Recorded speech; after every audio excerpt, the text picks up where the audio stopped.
தற்போது கிடைத்துள்ள அண்மை செய்தி பார்த்து வருகிறோம். சென்னை அடுத்த குன்றத்தூர் அருகே சட்டவிரோதமாக தங்கியிருந்த வங்கதேச நாட்டினர் 33 பேர் தற்பொழுது கைது செய்யப்பட்டுள்ளனர். டெல்லி போலீசார் அளித்த தகவலின் பேரில் தமிழக காவல்துறை தற்பொழுது நடவடிக்கை எடுத்து வருகிறது. இதுகுறித்த கூடுதல் விவரங்களை நமது செய்தியாளர் சுப்பிரமணியன் வழங்க கேட்கலாம். வணக்கம் சுப்பிரமணியன், உங்க விவரங்களை பதிவு செய்யலாம். காஷ்மீர் தாக்குதலுக்கு பிறகு இந்தியா முழுவதும் பிற நாட்டினர் சட்டவிரோதமாக தங்கியிருப்பவர்கள் யார் என்பதை கண்டறிந்து அவர்களை கைது செய்யக்கூடிய நடவடிக்கையில் அந்தந்த மாநில போலீசார் தீவிரமாக ஈடுபட்டுக் கொண்டிருக்கிறார்கள். குறிப்பாக மத்திய உளவுத்துறையுடைய உதவியோடு இந்த கண்காணிப்பு பணி என்பது தீவிரப்படுத்தப்பட்டிருக்கிறது. அதன் ஒரு கட்டமாக டெல்லி வடமேற்கு மாவட்டத்தில் போதைப்பொருள் வழக்கில் சந்த் மியா என்பவர் ஒருவர் கைது செய்யப்படுகிறார்.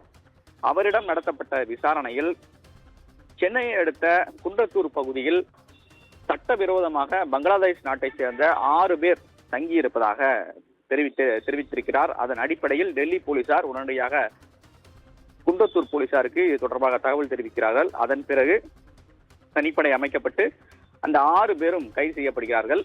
அவர்கள் சட்டவிரோதமாக எந்த ஒரு ஆவணமும் இன்றி இங்கு தங்கியிருப்பது தெரிய வந்திருக்கிறது. அது மட்டுமல்லாமல் தனியாக அவர்கள் தங்குவதற்கென்று ஒரு கொட்டகை அமைத்து அங்கு தங்கியிருந்ததும் தெரிய வந்திருக்கிறது. கைதான 6 பேரிடமும் விசாரணை என்பது நடத்தப்பட்டு வருகிறது. அவர்கள் ஒரு குடும்பம் போல அங்கு தங்கியிருப்பதாக காவல்துறை தரப்பில் தெரிவிக்கப்பட்டிருக்கிறது. இதே போல மாங்காடு பகுதியிலும் தங்கியிருந்தவர்கள் கைது செய்யப்பட்டிருக்கிறார்கள். சென்னை புறநகர் பகுதிகளாக இருக்கக்கூடிய மாங்காடு, குன்றத்தூர் உள்ளிட்ட பகுதிகளில் சட்டவிரோதமாக தங்கியிருந்ததாக பங்களாதேஷ் நாட்டை சேர்ந்த 33 பேர் இதுவரை கைது செய்யப்பட்டிருக்கிறார்கள். கைது செய்யப்பட்டவர்களிடம் தனித்தனியாக விசாரணை என்பது மேற்கொள்ளப்பட்டு வருகிறது. அதே போல இது தொடர்பாக டெல்லி போலீசாருக்கு தகவல் அளிக்கப்பட்டிருக்கிறது. டெல்லி போலீசார் சென்னை வந்து கொண்டிருக்கிறார்கள். கூடுதல் விவரங்களுக்கு நன்றி சுப்பிரமணியன்.